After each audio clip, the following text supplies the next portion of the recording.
Feels picked on. Uh-oh.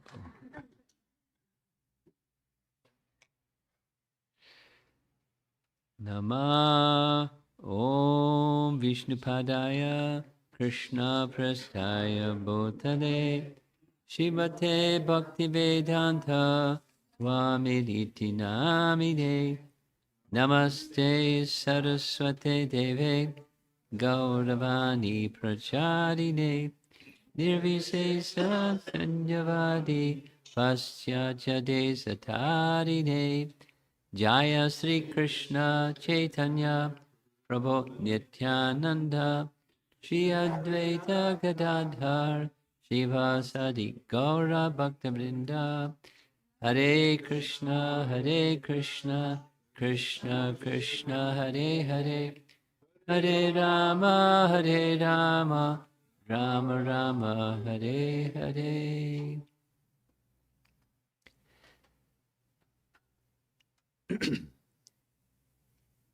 In the morning, let's go back. Yesterday, evening, we heard about Keshava Kashmiri and the youthful Nimai Pandit scholarly pastime.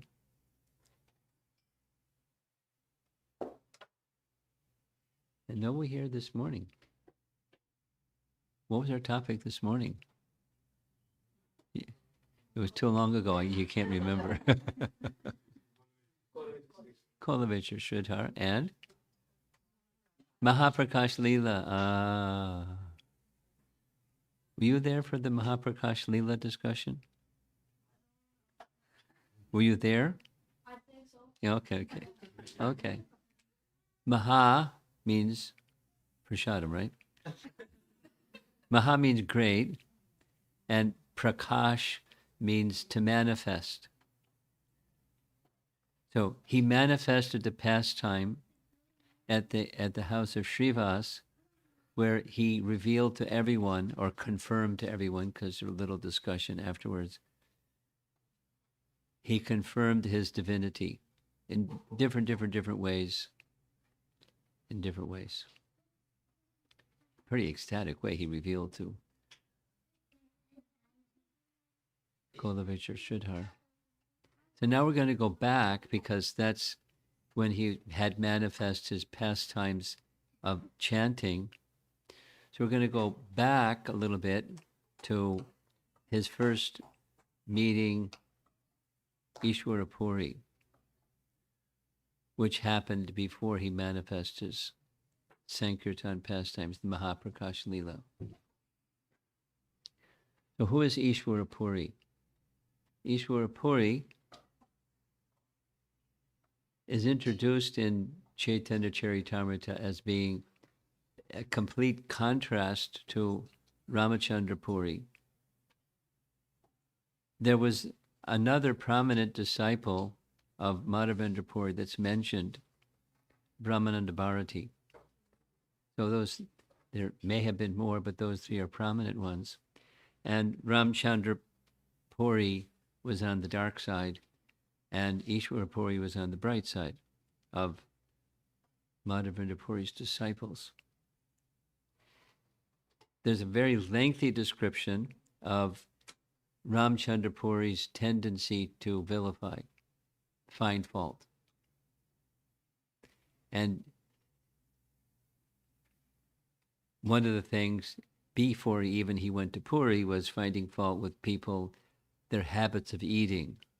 And he'd find out their habits of eating, and then he'd criticize them because you ate too much, you ate too little, you something, and he would criticize.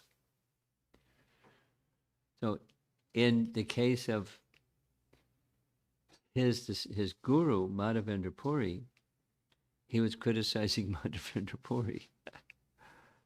Big mistake. And it caused his fall down. Now, his fall down didn't just like bloop and become a materialist. He just continued to being a fault finder, like excessive fault finder. But his taste for spiritual life was taken by his offense. And there's Madhavendra Puri is a very important person in our disciplic succession, specifically because he, according to Chaitanya Charitamrita, he gave the seed for what Chaitanya Mahaprabhu later cultivated and grew and manifested in the world. But it's not like Mahaprabhu needed a seed. He just, that was a function or a service of Madhavendra Puri, the seed of spontaneous love, because it's said in Chaitanya Charitamrita, in Adi Leela, there are three, we're going to discuss this on Sunday, during the Sunday feast, but this is a prelude. Three external, three internal reasons for Lord Chaitanya's appearance.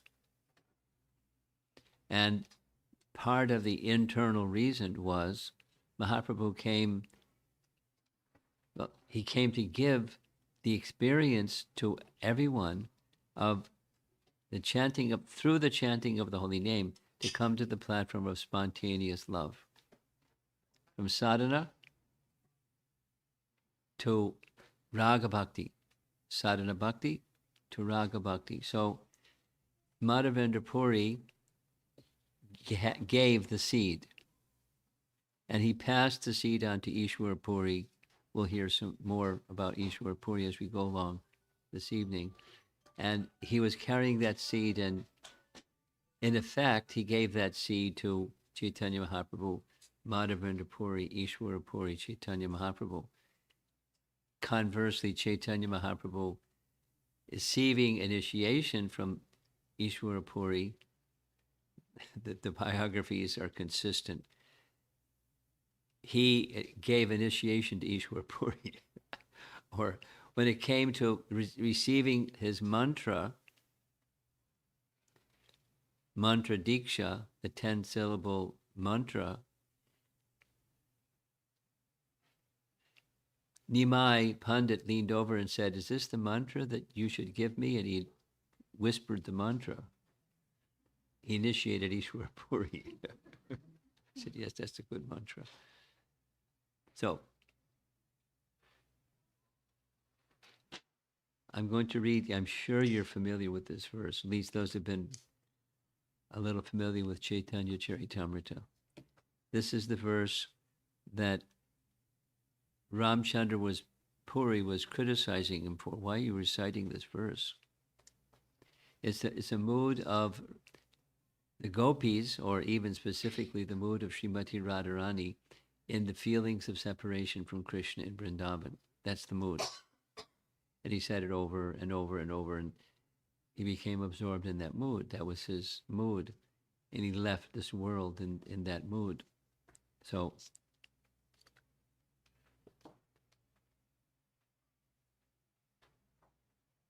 I'm not sure. If I say it slowly, if you know the verse, I'll say it slowly. You can say it with me, because it's nice. Aidina Dayadra Nata He, Mathura Nata Kadava Lakshaye, Hridayam Tvad Aloka Kataram Dayata Brahmyati Kim Karomyaham. I'll say it again. I'll say it 3 times. Aidina Dayadra Nata He, Mathura Nata Kadava Lokshase, Hridayam Tvad Aloka Kataram Dayata Brahmyati Kim Karomyaham. One more time. It's a celebrated verse. Aidina Dayadra Nata He, Mathura Nata Kadava Lokshase, Hridayam Tvad Aloka Kataram Dayata Brahmyati Kim Karomyaham. Translation: O my Lord, O most merciful Master, O Master of Mathura, when shall I see you again? Because of my not seeing you, my agitated heart has become unsteady. O most beloved one, What shall I do now? Dayata, oh, most beloved one. Brahmyati, I become overwhelmed. What should I do now? Kim karomyaham. So again and again and again and again and again and again and again. And so his immersion was in the love of the residents of Vrindavan, even specifically the residents, the gopis in the residents of Vrindavan, and specifically Srimati Radharani. So Raga Bhakti, the seed.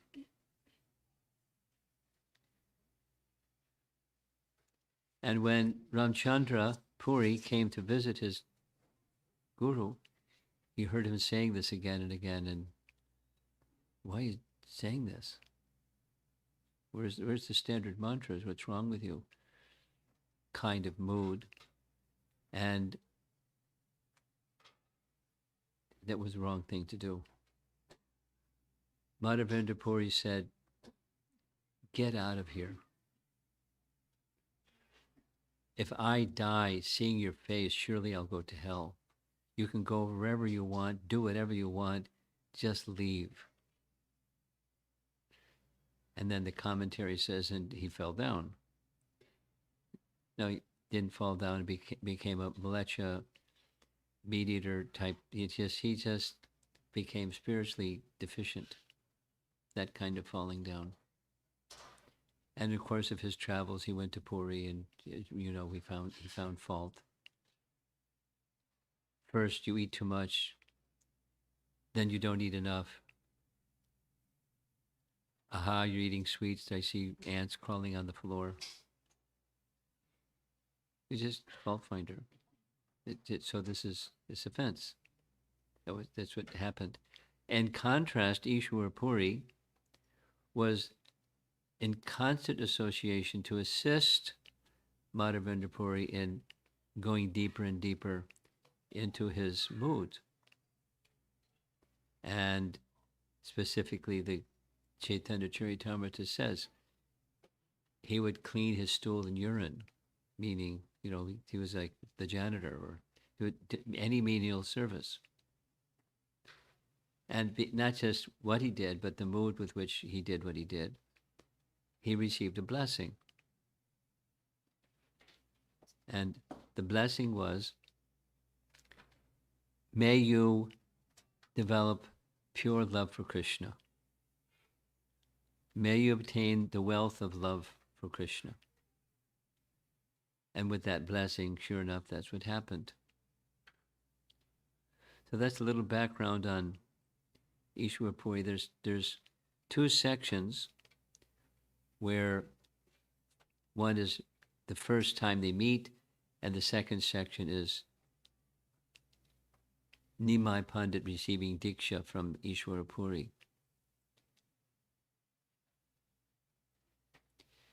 So Ishvara Puri was prone as a sannyasi.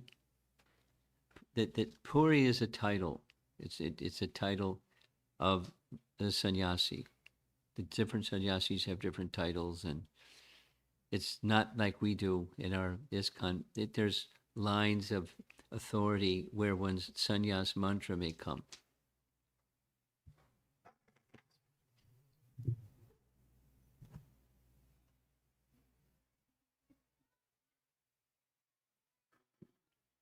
Can you make the volume higher?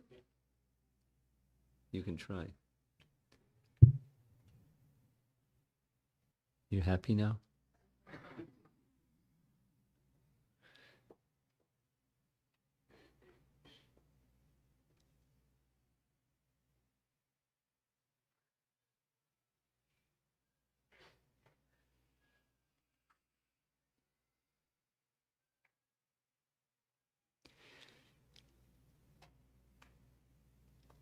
The description of the whole chapter dealing with Nimai meeting Ishvara Puri for the first time,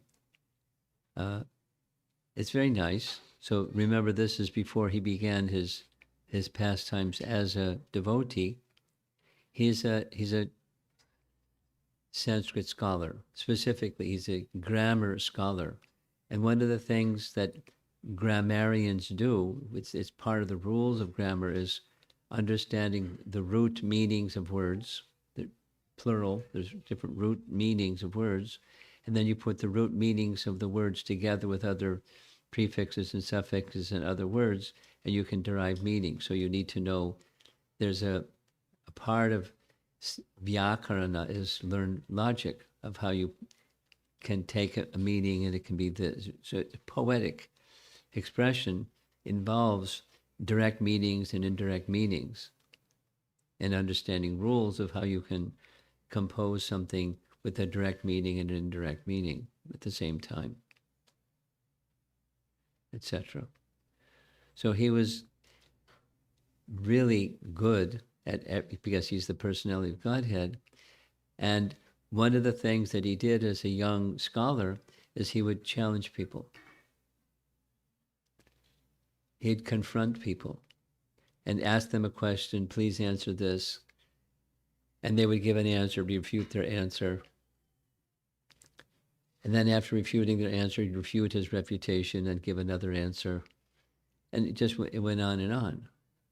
And, you know, the description is when people would see him coming down the street, they'd go to the other side of the street because they didn't savor that kind of an exchange. And he would always win because he was superlative. He's the personality of Godhead.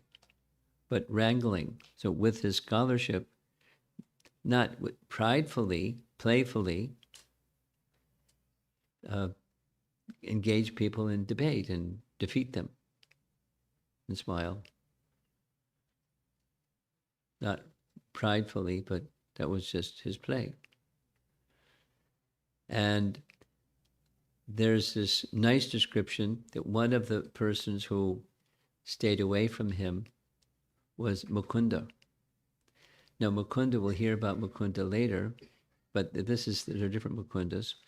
This is the Mukunda that was the very expert singer. And there's a detailed description. Mukunda saw him, he went on the other side of the street. So Lord Chaitanya then, or Nimai Pandit said to his students, the reason he went to the other side of the street is because I have not yet revealed the truths about Krishna, and he's waiting for me to do that. And they couldn't understand why he was speaking like that, but he was giving a hint of coming attractions. He would do like that later.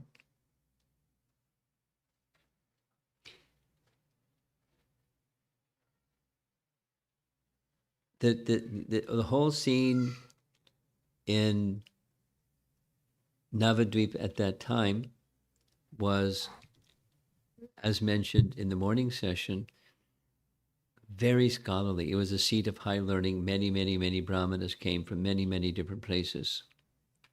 But not all brahmanas were spiritually inclined. Some of them were materialistic personalities using their knowledge of the Vedas in their own way to enhance fruitive activities.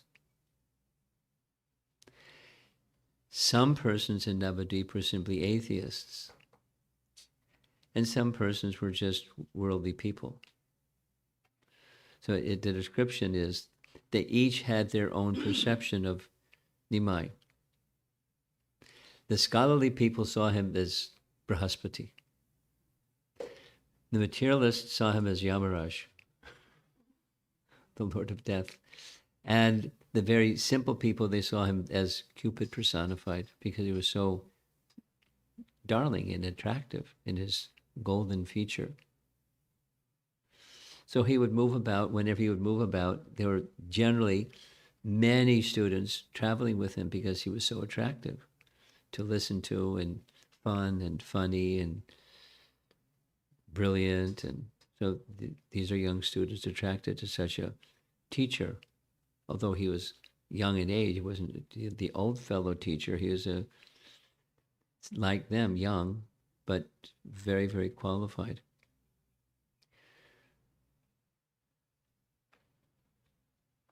One time, Ishvara Puri, because he was a sannyasi, he would travel, and he was traveling purposefully in such a way that people wouldn't recognize him. He was dressed not like a sannyasi would dress. Didn't say how he was attired, but he wasn't carrying his sannyas danda and wearing sannyas garments. He was incognito purposefully. And he happened to, in the course of his travels, go to Shantipur. And in Shantipur, that's the home of Advaita Acharya. And Advaita Acharya, at this time, he was a very celebrated person, very, very gifted in speaking, especially speaking in Srimad Bhagavatam. So as he was speaking Srimad Bhagavatam, Advaita Acharya spotted him in the audience and said to himself, who is this effulgent person? He's looks exceptional. He's quite extraordinary. So Advaita Acharya knew what to do. In addition to speaking the message of Srimad Bhagavatam, he asked Mukunda to sing a song about Krishna that would enhance the story of Krishna from the Bhagavatam. And when Mukunda began singing this nice song of Krishna, the secret identity of Ishvara Puri was revealed. He fell to the ground, unconscious, just hearing this wonderful singing of Mukunda and the wonderful description of Krishna in the song. So then Advaita Acharya came to him and asked him who he was. And it turns out they're both initiated by Madhavendra Puri. Because in the course of Madhavendra Puri's travels, Madhavendra Puri gave Diksha to Advaita Acharya, as well as to Ishvara Puri. So it tripled the affection between the two. And of course, that news spread, who Ishvara Puri is, his caliber. One time, this is the first meeting of Nimai Pandit and Ishvara Puri. Nimai had finished his day of giving his Sanskrit grammar class, and he was walking to his home from the Ganga. And as in the course of his walking, he saw Ishvara Puri from a distance, and Ishvara Puri saw him from a distance. Ishvara Puri remarked the beauty of this young man. His seems to be effulgent. So he went right up to him and asked, "Who are you? I've heard that you're a teacher. Please tell me, what are you teaching? What is the type of Sanskrit that you're teaching? And what's your family name?" So Nimai answered all those questions. And Nimai was appreciative of the quality and character of Ishvara Puri. So he invited Ishvara Puri to come to his home. And Mother Sachi would prepare lunch for him because it was lunchtime. And so Ishvara Puri accepted. And in the course of their having lunch, after lunch, he began speaking Krishna Katha. And in the course of his speaking Krishna Katha, his whole existence became ecstatic, because that's the platform of Krishna consciousness on which he was. He wasn't just a nice sannyasi or a sadhaka. He was on another platform altogether. In this way, this was their introduction. And the biography of Ishvara Puri says he decided, because of the very nice place of learning of Navadvip, he decided to stay for 2 months. He stayed in the home of another Brahmana, Gopinath Acharya, and in the course of his staying in Navadvip, he made the acquaintance of Gadadhar Pandit. You know who's Gadadhar Pandit? Tell me something, 2 somethings about Gadadhar Pandit.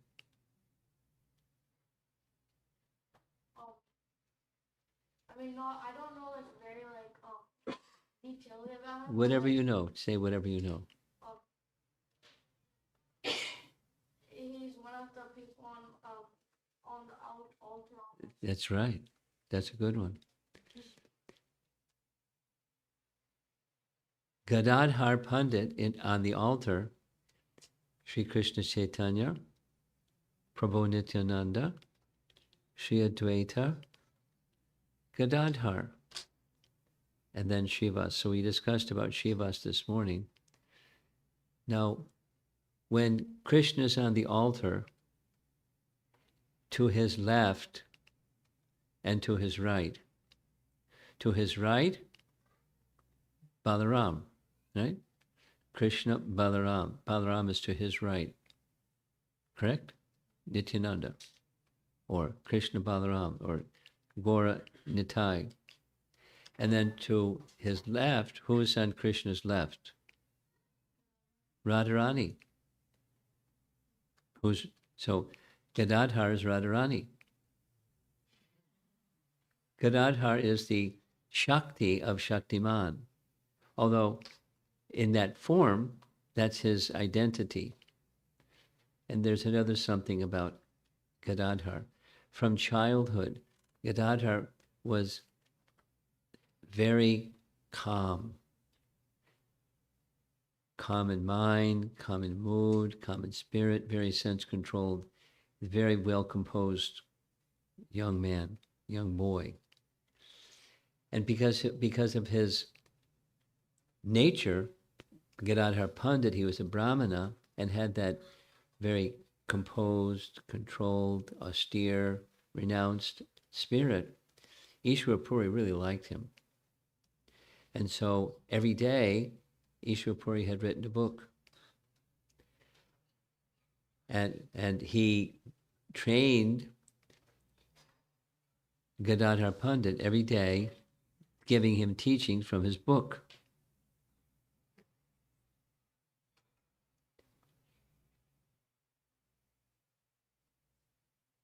I want to make sure I get the name of the book right. Yeah, Sri Krishna Lilamrita.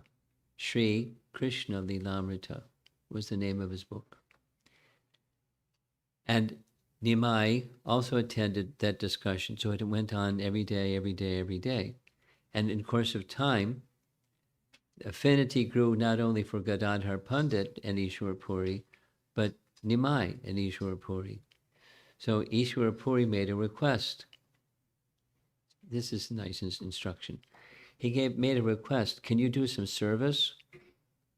You're very good at Sanskrit grammar.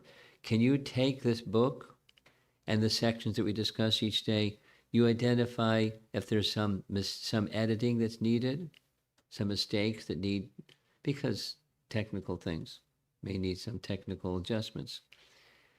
And Nimai said, a person of your caliber doesn't need an editor. Everything you write is perfect.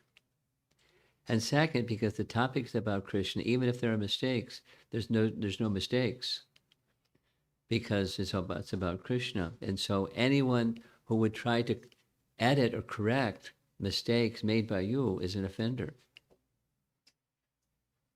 So he declined, with respectfully declined. But Ishvara Puri kept asking and asking and asking and asking and asking.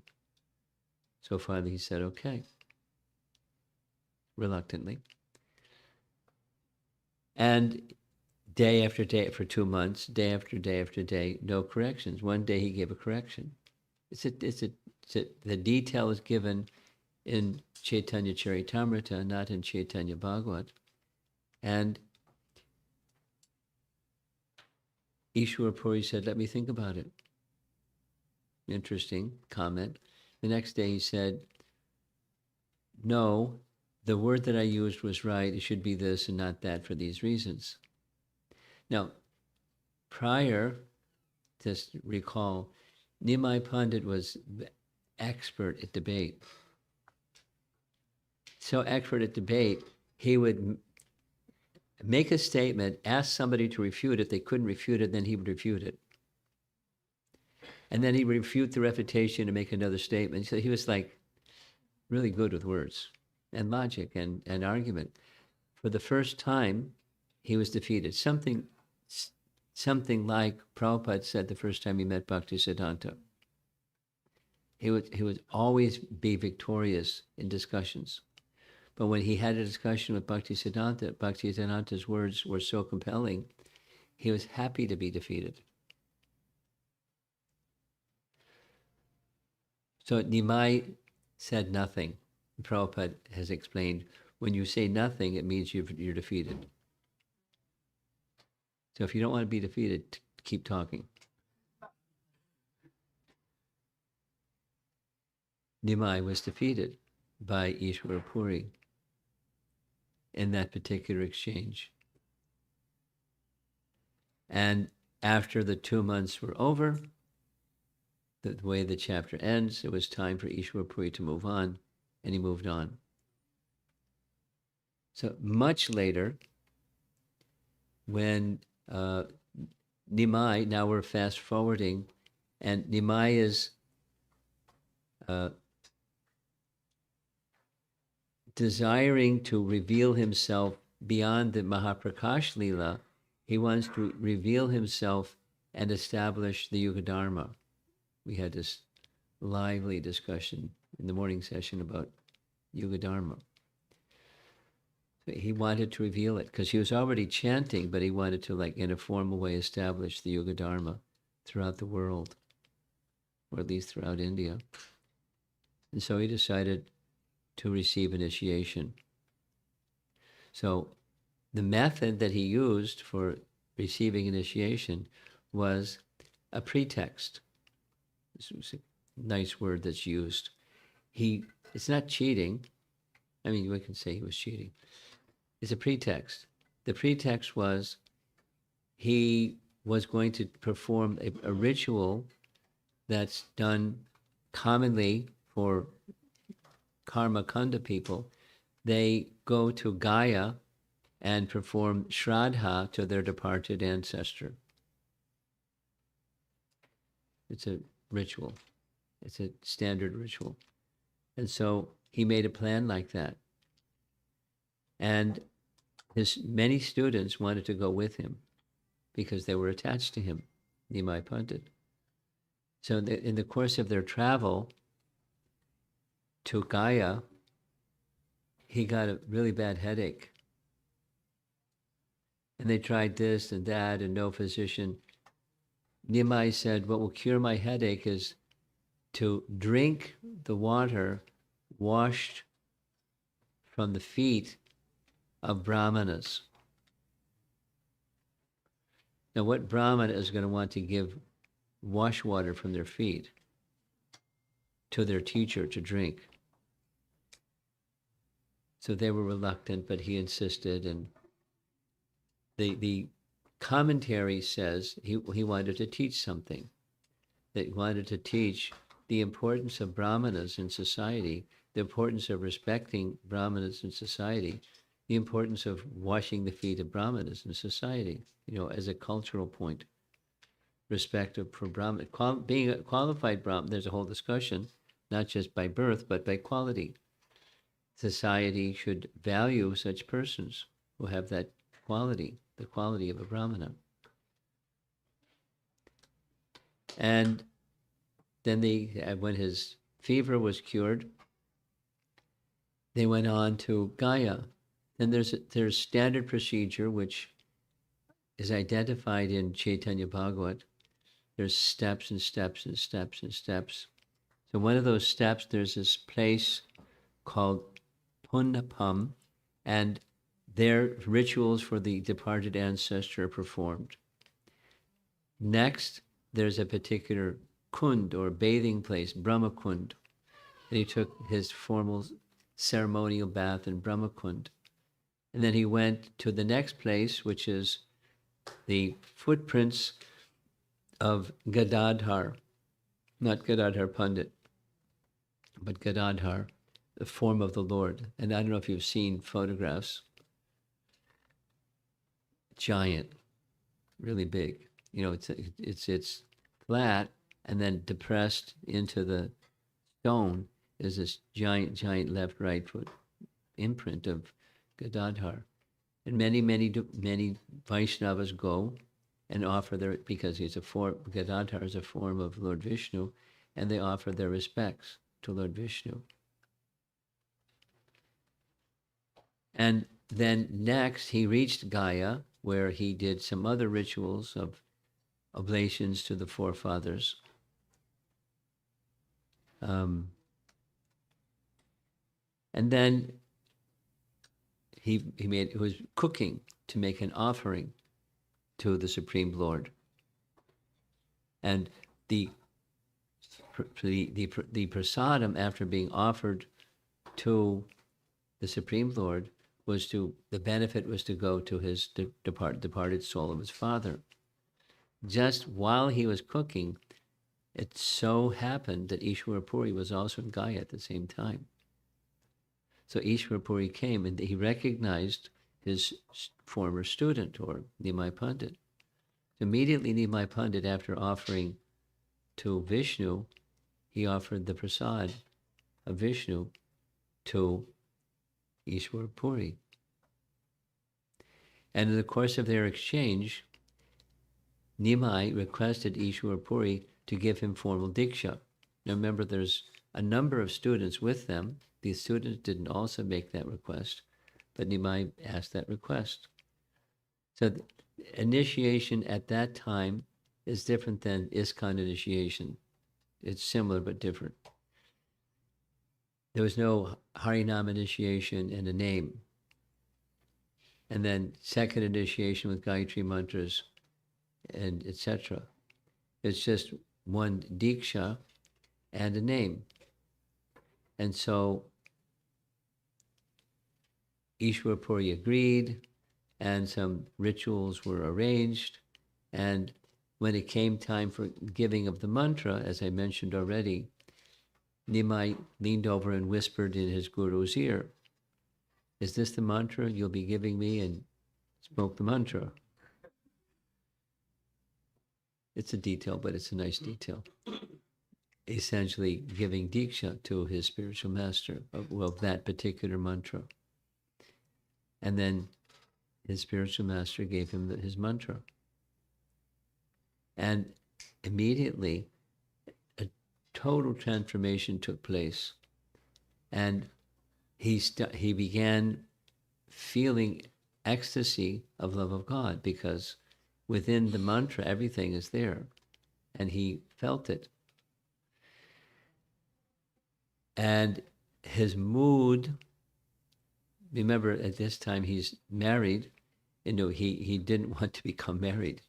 He didn't want to stay in family life. He wanted to go to Vrindavan and be with Krishna.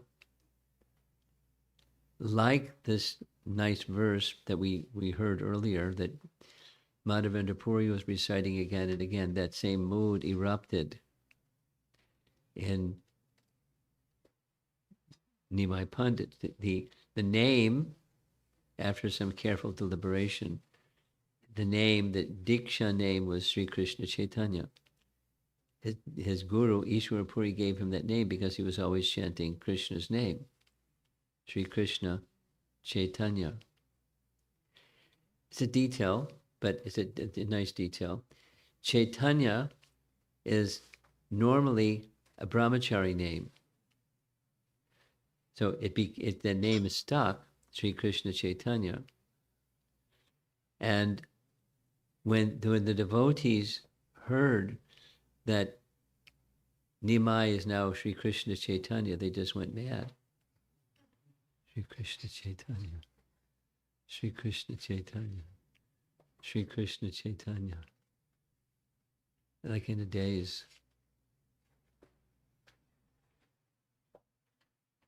At the end of the night, Sri Krishna Chaitanya decided, I'm just going to leave and go to Vrindavan. So in a mood of mad obsession to reach Vrindavan and be with Krishna,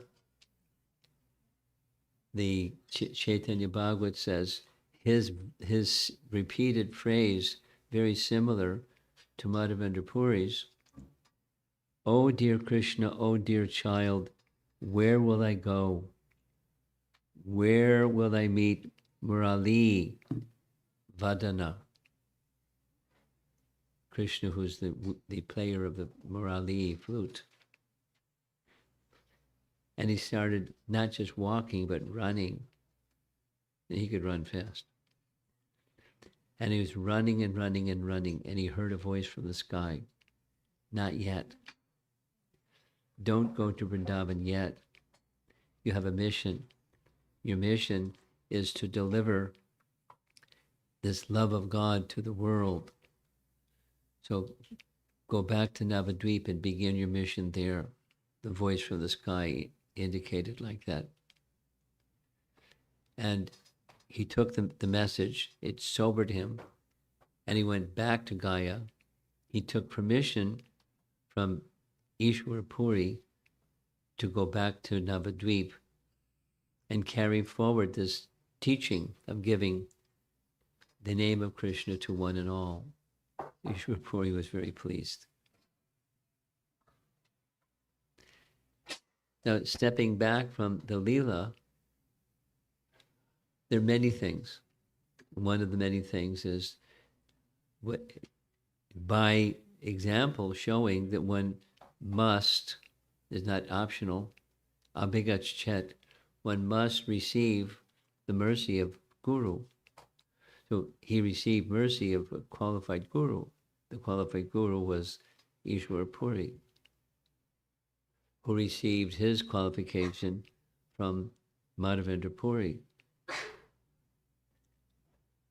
And in this way, the mercy is passed on. So he was showing the imperative necessity of all of that. Now, most of us, when we receive mantra, we don't go ecstatic and go running for Vrindavan in full speed, fast as our legs will carry us, in madness of love of God. But that was the Leela of Chaitanya Mahaprabhu. So regardless of how receiving mantra may affect any one of us, the principle is we're receiving an opportunity to awaken the dormant love for Krishna, as it happened immediately with Chaitanya Mahaprabhu, immediately. So for us, it may not be immediately, but the seed in the form of the mantra and along side by side with the process of service, the mantra and receiving the mantra can carry us to the highest stages of bhakti. And in that highest stage of bhakti, there's the ideal, be with Krishna in Vrindavan. And then there's the mandate to get, for us at least, to get to that stage of madness and love for Krishna, to be engaged in the Sankirtan movement of Chaitanya Mahaprabhu, or the purification that we necessarily need to qualify ourselves to be in that stage of being with Krishna in Vrindavan permanently, eternally. Further purification needed. In Lord Chaitanya's case, it wasn't further purification, it was a mission. And for us, it's assisting that mission that helps make us qualified to receive his mercy, so we can achieve that destination also and assist others. And that's the Sankirtan movement of Chaitanya Mahaprabhu. It's one of the three, according to the author of Chaitanya Charitamrita, one of the three external reasons. And it's not external in the sense that the internal is the mood of Radha for Krishna. That was the internal reason. So distributing love of God is not just like external in the sense of something material, but it's visible to the world, that kind of external. So we'll discuss this more tomorrow. So that's Gaura Lila number 3. Lord Chaitanya's accepting of initiation from Ishvara Puri. A little bit about Ishvara Puri and his prominence.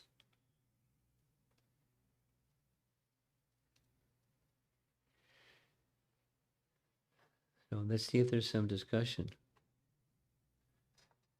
You're a good listener. You sit there very attentively.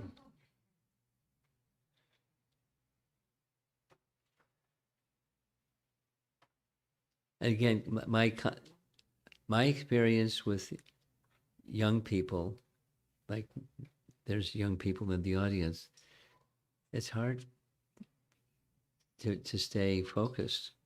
But my compliments once again to all the young devotees in the audience. Thank you for being so attentive. My compliments and regards for all of you. I don't know how much went in, but you sat through it.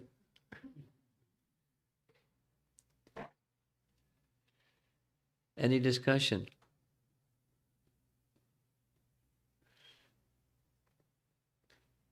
I see Sri Vrindavan's wheels turning.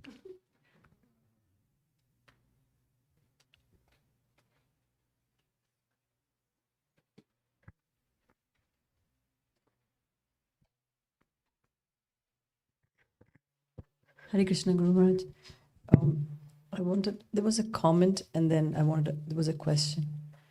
One, you talked about how Chaitanya Turn the Mahaprabhu, volume down a little bit on the mic with the portable. Go ahead. like Mahaprabhu would, make a refutation of somebody saying something, and then he would refute what he had just refuted. So we see from Srila Prabhupada's mood also that he would, like sometimes there is in the Leela Amrita and other places that disciples are saying that Prabhupada would set up an argument with a disciple, with a servant, and then he would say, "Now you defeated. You should be so expert." Prabhupada wanted us to be so expert that we can defeat the Mayavadis and let them let them become the Mayavadi, and then defeat the other person in the spiritual, in Krishna consciousness. So to become so expert is like, whew. What would you recommend that we study, that we can actually refute even our own scriptures?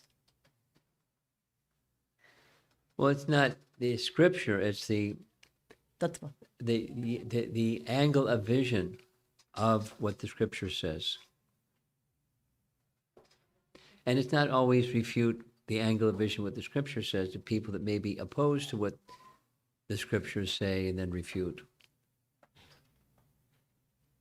One time I heard Prabhupada describe, he was visiting at Chaitanya Gaudiya Math, that's the headquarters, and Bhaktisiddhanta had a house on the headquarters, on that property. And it was a 2-story house, and the upper story has a balcony. And in the morning hours, he would pace up and down. And he was making arguments and counter-arguments and hearing, rehearsing, I guess, or sharpening his intellect when people would say, such and such, what is the proper response for such and such? It's not something that's necessary for us. I don't like arguing anyways. If somebody wants to argue, they can find somebody, a doorknob or something else to argue with. But there's a place for that in some circles. And there are other places where Prabhupada would say, don't waste your time. They just want to argue, then don't waste your time. It's that the spark is, I want to know, not I want to argue. So, Thank you, Maharaj. different skills for different people and different application of those skills and for some circumstances and not in other circumstances. So it requires intelligence, discerning capacity to understand what the circumstance is and what's appropriate for the circumstance.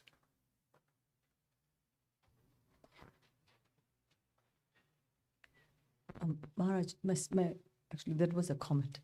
The question is, like the mantra we hear about Ishvara Puri initiating Chaitanya Mahaprabhu. Oh no, the mantra which, initiates Nimai Pandit. So what mantra would Nimai receive other than the Hare Krishna mantra? I've been wondering It's that. one, you have received it. It's one of the ones that you received. Gayatri mantra. Gayatri mantra. It's called the 10-syllable mantra. So as to not disclose which of the mantras. It's the 10-syllable mantra. So there was no first initiation and then second initiation. It was just initiation. I explained that earlier. That was the system at the time, and common, very common.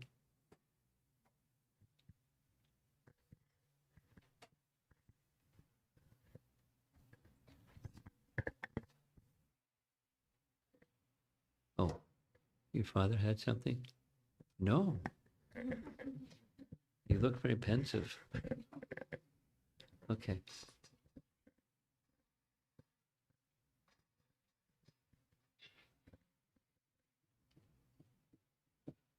Maharaj, when did Thoughtful one. Chaitanya actually start chanting Hare Krishna in the streets? Because Okay, that's a good question. I explained it in the morning session. Initially, then it changed after initially. It was invited Vaishnavas only. It wasn't for the public, it was invited Vaishnavas only. And so they locked the gate. And some people weren't allowed in because they weren't qualified. Sometimes, there's details, somebody snuck in because they wanted to see secretly what's going on. And then Chaitanya Mahaprabhu said, I'm not feeling any ecstasy. Who's here? And they searched, they couldn't find anybody. Find who's here. They found that somebody was hiding. And they were going to toss him out. And initially, it was exclusive for the Vaishnavas. And then the event that changed it was Chankazi ordering his constables to break the mridanga. Right? You know that pastime. And then, so civil disobedience. And so after that, it went public. Because the Kazi said, henceforward, during my rule, and any of my generations following me who are going to rule in Navadvip, the chanting should go on unimpeded. So from that point, that was the turning point where they went out of the front gate and into the public in all the marketplaces, which is they did that particular evening. They just continued. Started it. Yes, that started. We can thank Chankazi.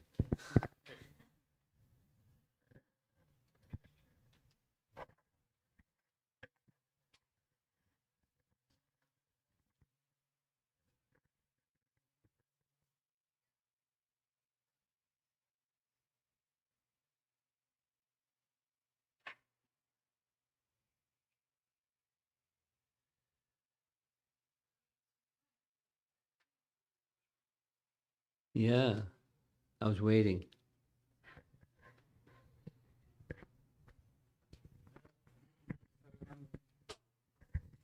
Correctly, when he was a baby and crying, he would only stop crying when everybody started chanting Hare Krishna. Uh-huh. So maybe he started it then as well. But his question was specifically was going public. Out into the marketplaces. Right. So do you have any idea who Ishvara Puri was in his ontological position? I couldn't follow. Just do it again. Well, I read the other day that Keshava Kashmiri, Yes. he was previously, who was he? He was Baladev Vijayabhusana was Gopinathacharya. This is in Navadvip Mahatmya. And the Keshava Kashmiri, he was Nimbakaracharya, I think. Interesting, because yesterday we had the question came up and no one had the answer, but you have the answer. You weren't even in the class. Nimbarkacharya. Yeah. He became a teacher in the Nimbarka Sampradaya from Keshava Kashmiri, and then a Vaishnav, and he became a member of Nimbarkacharya's Sampradaya and became an author of books about Krishna, Radha Krishna. Mm-hmm. But this is interesting. Yeah, I just read it the other day. And who else was Balabhacharya was... Who was Balabhacharya? He was one of those... one of us, the head of a sampradaya, I can't remember which one. Now, here's what I'll do, a commitment to everyone else here, because I don't know if you're going to be in the class tomorrow morning, but I'll look it up because I had a similar question, not identical, but a similar question about Vishnu Priya and her receiving deity, because tomorrow is his sannyas. And Vishnu Priya received a deity, but it's not in Chaitanya Bhagavat, nor Chaitanya Charitamrita, but it's in Navadvip Dham Mahatmya, according to Bhaktivinoda Thakur. When he accepted sannyas to pacify Vishnu Priya, Mahaprabhu, gave her a deity. So Bhaktivinoda's got some password for some secret information about. Yeah. Gaura Do you have Lila. the book? If you want to look it up, I have it. Or maybe you have it online. Well, I have a computer that has all that stuff. Yeah. I don't have a library in my suitcase, but I have a computer. I'll look it up and I'll make a report to all of you about this. Thank you. Thank you. Yes.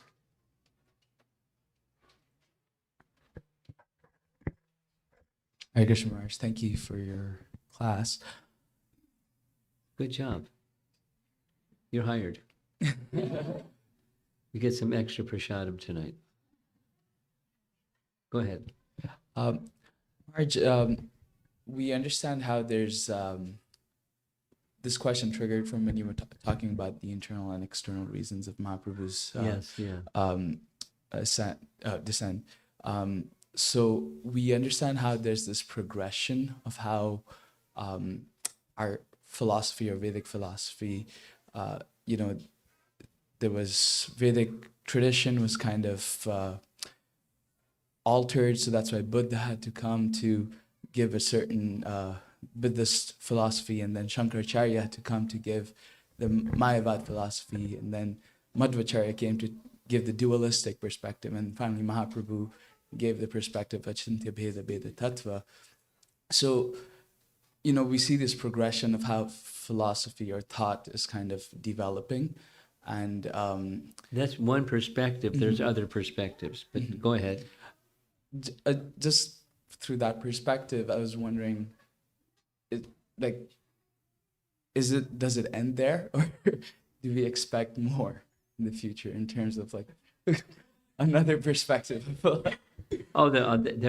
We ad infinitum perspectives, but the ultimate explanation of tattva or truth is Chaitanya Mahaprabhu's. There's not a more evolved than what Chaitanya Mahaprabhu gave. The answer is no.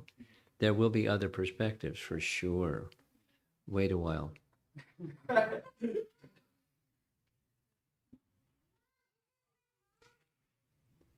And here's a different way of describing the lens through which you describe the progression.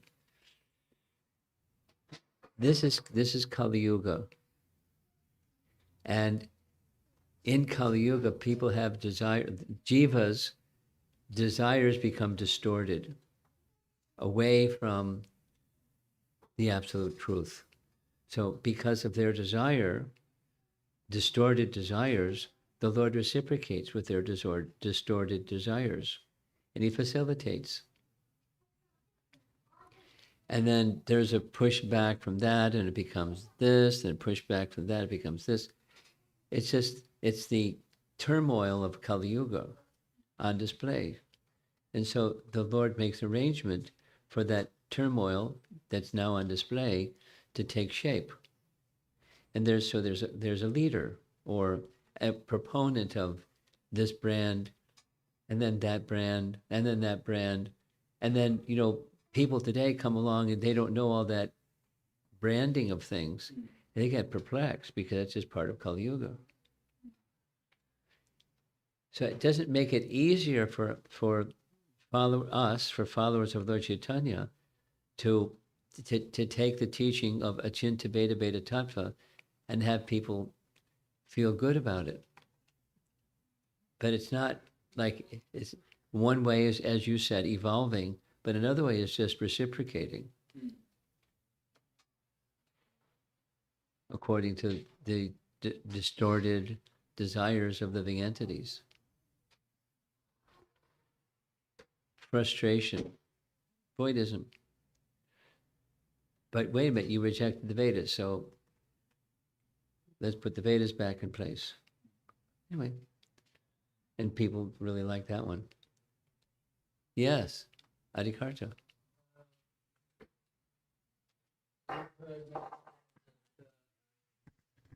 There's a golden period. There's going to be, for 10,000 years, a golden period. Yeah. So, what's your take on... What happens after that? No, not that. I mean, it seems that, in a way, I have full confidence that it's true, because you see that Indian culture is becoming, India is becoming more powerful, and Indian people are becoming more popular and more prominent in society in the West. So, but we see also that, like in the 1970s, a lot of Western people became devotees. Now it's very difficult to make Western devotees. People aren't interested hardly, from my experience anyway, getting Western people to take up Krishna consciousness is very difficult. So how do you see it unfolding to be the golden age? Do you have any insight? Purity is the force. It's certainly possible. And what makes impure pure is purity. It takes a substantial quantum of purity. There are strategies that help bring attraction, but Prabhupada's strategy was very direct. No, that the times were what the times were, et cetera, et cetera, et cetera. The times are different, and et cetera, et cetera. But the principle doesn't change. Purity is the force.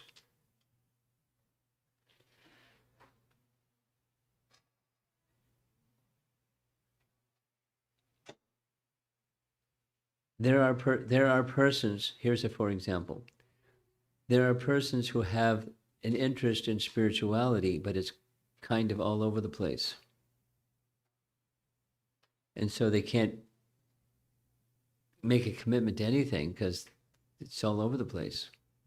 So for such persons, aside from introducing people to Krishna consciousness, a luminary that can carry those persons that accept spirituality, Western people that accept spirituality, and be a luminary in that arena. So it takes a leader to bring followers to higher consciousness.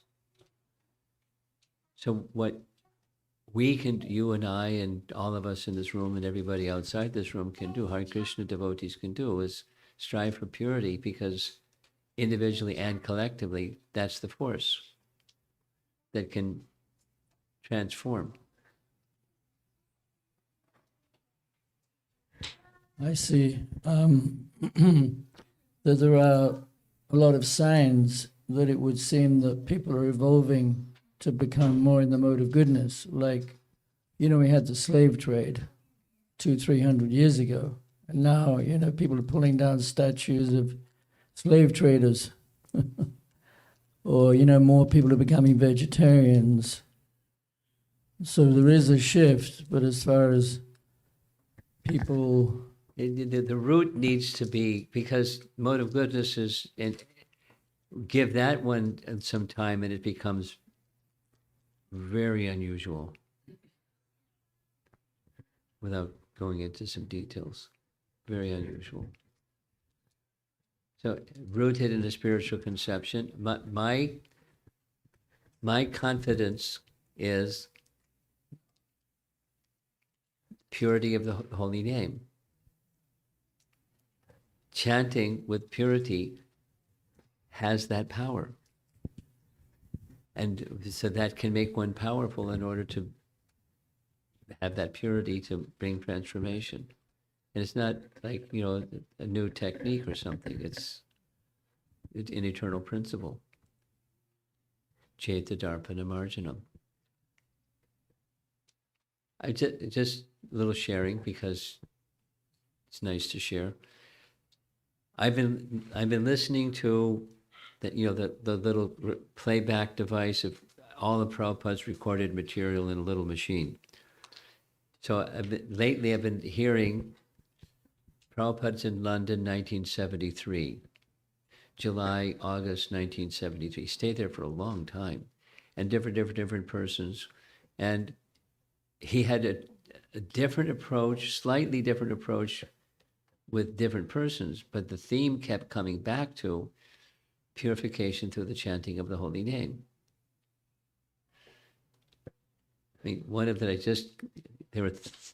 person apparently came 3 times, and he had written an article that Prabhupada had read the article, and they were talking about the contents of the article. And Prabhupada was agreeing with him. He said, you're a Muni. And he explained the meaning of the word, like Narada Muni, and so you're a very thoughtful man. And the title of the article was Prophet, Problem,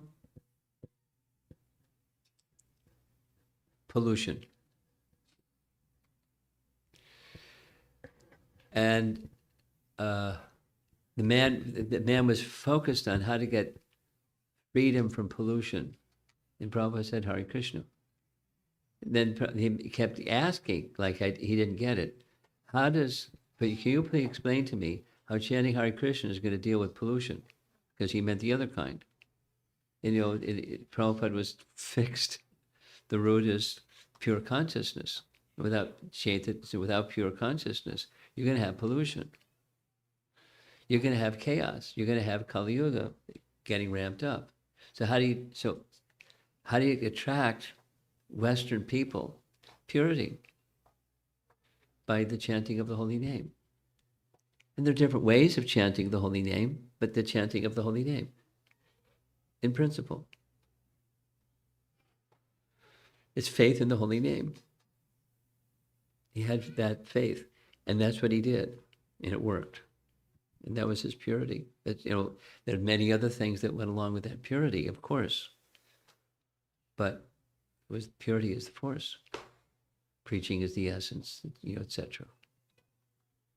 Utility. maybe the chanting, which has been going on for 500 years, and the Harinam in the Western world is having an effect on people, even subconsciously. Yes. It's just changing people, and to change people more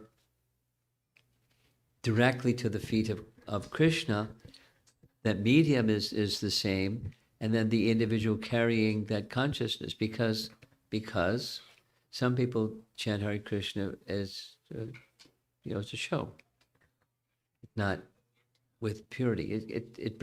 It's purifying even in Namavas, but the pure chanting of the holy name. I had a conversation today with somebody that's not been with devotees, and there's a Zoom call, and they want to know, what was your first experience in meeting Prabhupada? You've got yours, I've got mine.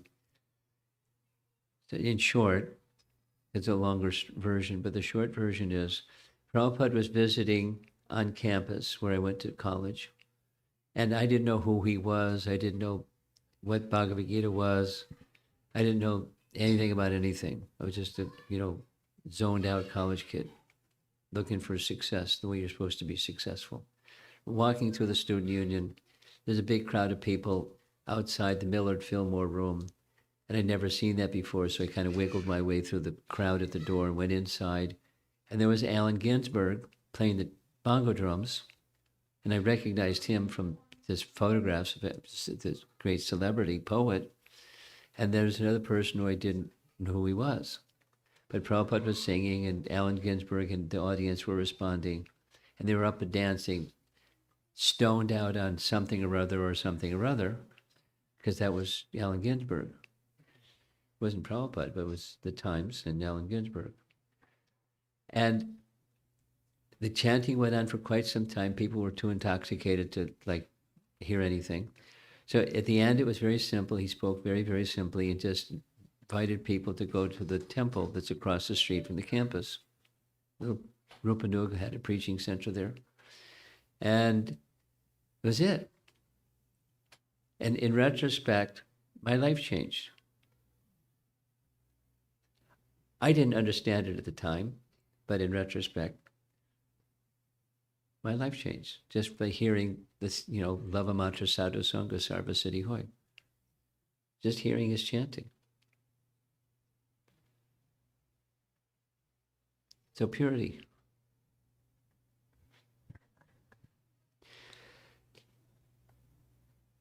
It looks like we're done. That was in Buffalo, right? Yes. Right. But Allen Ginsberg was also in Ohio State University, correct? What's that? He was also, Allen Ginsberg, he was also in Oh, yeah, Ohio they State did. They were University. traveling from Boston, upstate New York, to Ohio. They just did Same trip, same trip, same year, same period of time. 1970? Yes. 1970. I'm a dinosaur. Allen Ginsberg wasn't traveling with Prabhupada, though. Yes, he was. In the same vehicle? I don't know how they traveled, but they were part of the circuit. I see. I Allen wonder if Ginsberg was Prabhupada a- invited him to just come along with him. I don't know that backstory. Allen Ginsberg led the chanting. He went where? Did he lead the chanting? No, he was responding with everybody else. Okay, Prabhupada was leading the chanting. okay. Did they give out any prasadam? Yeah, they distributed prasadam at the end. Everyone got prasadam. Okay, I think we'll end there. Srila Prabhupada ki Gaura Premanandi.